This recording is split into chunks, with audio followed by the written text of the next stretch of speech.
Spotlight on Service is sponsored by Otco Home Appliances. Luxury lives here.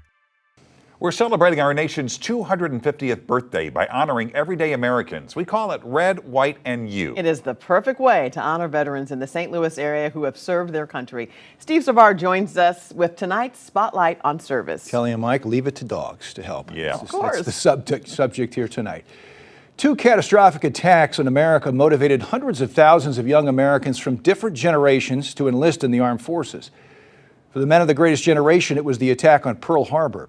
60 years later, 9/11 was the catalyst for Americans like Brian Pichelle. He chose a demanding and dangerous job, Army medic, and he saved lives in his year of combat duty in Iraq.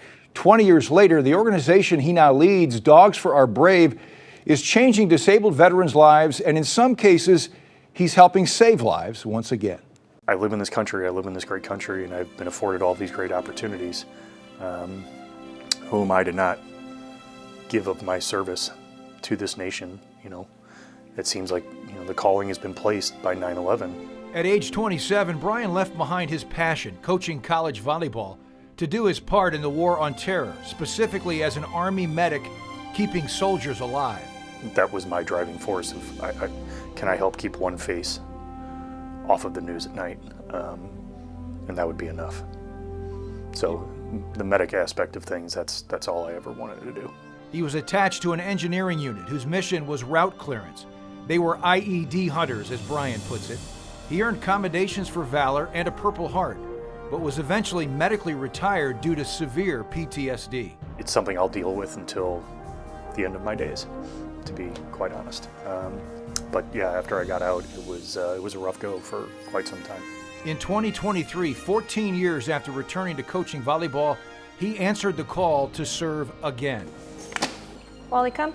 Yes. Get a water. Good boy. Brian took on the demanding role of Director of Veterans Services for Dogs for Our Brave. Yes. Good boy. Today, as Executive Director, he oversees training and placement of a special type of service dog that can be placed anywhere in the country there's a veteran in need. It's a really hard mission. Get it. We're dealing with rescue dogs that we're trying to train at a very high level for mobility-based. It takes 2 years to train those. It costs a lot of money. Get her sock. It cost about $50,000 for the 24 months of training, but that's only the beginning. Dogs for Our Brave covers all costs for the dog, which can run the total to as much as $125,000. And if the dog passes away or is retired from duty, the organization pairs the veteran with a replacement dog. But the real kicker is the fact that we cover the cost of everything. The veteran never pays a dime for the life of the service dog. And ultimately, we're in it for the life of the veteran, because we're going to continue to supply that veteran with the service dog. And yes, we've had several veterans let us know that, that dog has saved their life. How does that hit you when you hear that?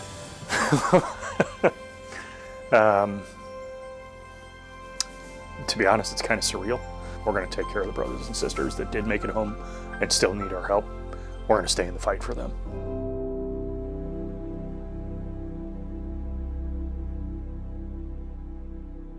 The organization currently has 14 dogs paired with veterans with mobility limitations, I should say 15. In total, they've placed 40 dogs. Dogs for Our Brave relies almost exclusively on private donations, and you can donate at dfob.org. It's on the screen. It takes about 2 minutes to do so. I can tell you it took me only about 90 seconds to make a contribution to that worthy cause. And Kelly and Mike, they have 8 dogs right now in training. You heard it takes 24 months. There's always a trainer on duty 24/7, 7 days a week. Well, I like they were rescue dogs. They're rescue dogs too. Yes, they help with, PTSD and any emotional problems you might have, but they also go beyond that with mobility issues and help veterans that have lost limbs and been compromised. The dog you were showing that's a good dog. Wally. Very good. That's Wally, and we'll have the story posted at kstk.com if you want to see more of Wally in training. Wally, that's very special. Thanks, Steve.